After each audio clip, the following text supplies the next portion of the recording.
Hello everybody, my name is Erica and today I'm going to be giving you my June TBR.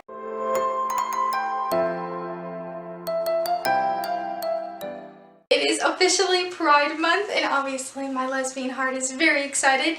And while this video might be coming a little bit later, it does not mean I have not started reading my sapphic books. But look at my little lesbian flag and my little necklace. But it is Pride Month and we are going to celebrate this month by reading sapphic books, obviously. I'm going to be giving you my TBR for the month of June and let's just get right into it. The first book I plan on finishing for this month is Delilah Green Doesn't Care, and I am so excited about this book. I am already like halfway through and I'm absolutely loving it. Very rom-com-y, you know, kind of hallmarky, but also very hot and cute. I love it. In this book we are following this woman named Delilah Green, obviously. And so she is a photographer in New York. She doesn't really want anything to do with her hometown because she just never really had a good time growing up there. She never felt like she belonged. Finally, when she moved to New York at age 18, she decided that she was just gonna kind of leave that behind. She'd go back occasionally. She spends most of her time either waiting tables or doing photography and also sleeping with random women. So she always has a different woman in her bed and she just sleeps with as many people as she can because she just does not want a committed relationship. But then one day her stepsister calls her and reminds her that she's supposed to be the photographer for her wedding. Delilah is dreading it. She doesn't really want anything to do with that family because they never really treated her that well. But she does want the money. She goes back to her hometown in Bright Falls. She immediately goes to one of the bars there and finds a woman that she has been finding attractive her entire life, someone she knew in high school, and it's one of her sister's best friends named Claire. Claire doesn't know that it's Delilah, but Delilah knows that it's Claire because she always kind of had a secret, like, little crush on her. And so when they finally they're like flirting, it's like cute, Delilah's loving it. But when Claire finds out it's Astrid's stepsister, she just like freaks out. Now they're spending this entire like week together, 2 weeks for this wedding, and they're falling much harder for one another. So we're following Delilah as she's kind of realizing she might have more deeper feelings for Claire than she wanted. She's just trying to push through this time before her sister's wedding, just get it over with, while also trying not to catch feelings for Claire. Claire doesn't really know what she wants. She knows she finds Delilah attractive and she's also dealing with her own like past relationship as well as trying to help her daughter, and it is just so cute so far and I'm loving it. I think Delilah is so attractive, definitely my type. Women with tattoos, am I right? But this book is so cute. I'm really enjoying it. Definitely, like I said, really very hallmarky, you know, girl tries to get away from her hometown, has to go back, finds love, that kind of thing. But I'm absolutely loving this book and it's so sapphic and so sweet and just very sexy, so I'm very much enjoying this. The next book I plan on reading for Pride Month is, of course, I Kiss Shara Wheeler. This book, I don't know what to anticipate with because I did not like One Last Stop. A lot of people on book Twitter and booktube and just the bookish world really liked One Last Stop. I did not like it. I thought it was very cringy, did not enjoy it.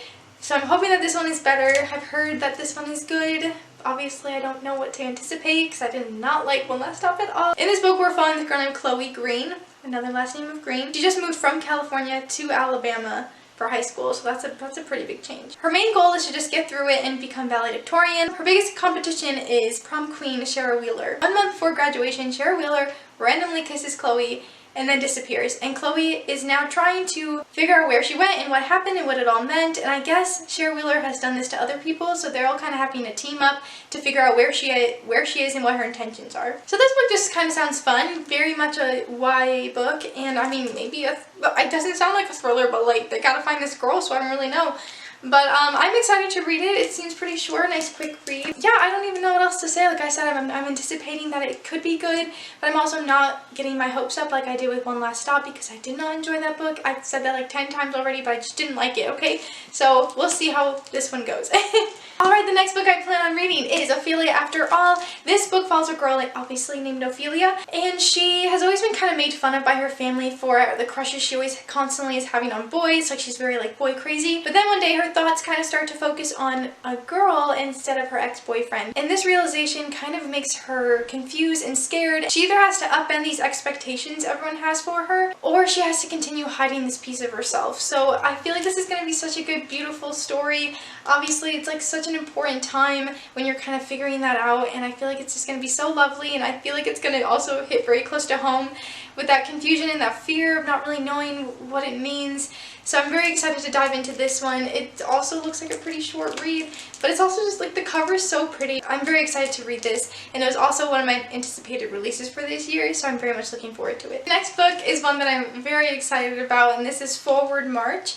This book, so short, but this book follows a girl named Harper who just is focused on getting through her last year of high school and focusing on marching band. I love marching band. Her Republican father is running for the presidential campaign, and Harper just wants to get through it. She's obviously stressed out about it, and one day she finds someone posing as her on a dating app as a lesbian, and this just kind of freaks Harper out. Obviously, her family's very conservative, Republican, that kind of thing. So she can't risk being discovered on this app because obviously it's not her. So through this fiasco though, she ends up meeting a girl that she matched with and kind of has to decide whether or not her dad's campaign is more important than her feelings for this girl. I'm so excited about it. It sounds very a little cheesy, but it also just sounds really fun. I'm a big marching band nerd, so that already drew me into this book, and it's sapphic. So I'm excited to kind of see where it goes. Obviously it's a pretty big chaotic thing that is happening, and if she gets discovered, her father could be really angry or lose his campaign, that kind of thing. It reminds me a little bit of Happiest Season in that sort of aspect.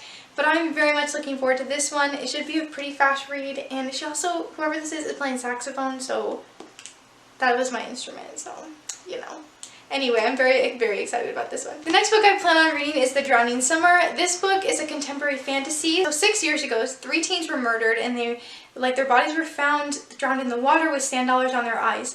Evelyn Mackenzie's father was blamed and charged for their deaths, but then she summons a ghost that ends up, I guess, clearing his name, and so the charges were dropped. Now, okay, I'm gonna read it because I don't know what's happening with this book. So after that, so she said she would never summon a ghost ever again, but she ends up having to do it again.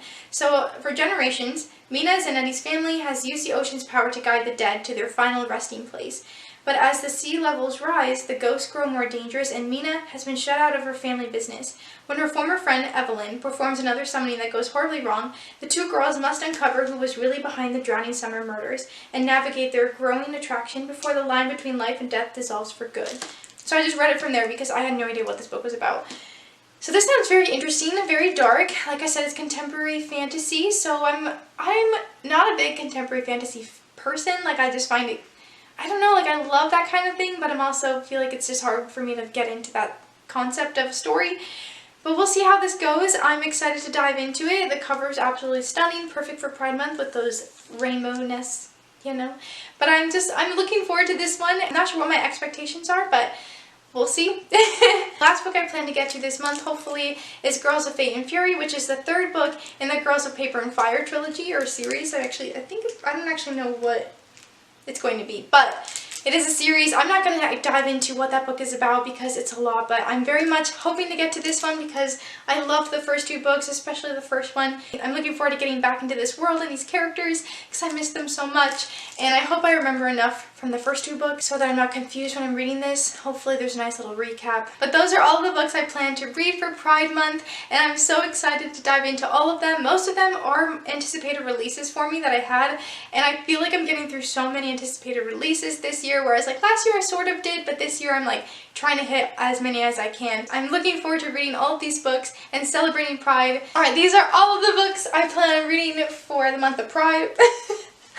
For the month of June, for Pride Month. That is all I have for you today. If you like this video, be sure to give it a nice little thumbs up. If you want to keep following me on this booktube journey, please subscribe to my channel. You can follow me on Twitter and Instagram at ErikaAGobble. Thank you all so much for watching. I'll see you soon with another video. Bye!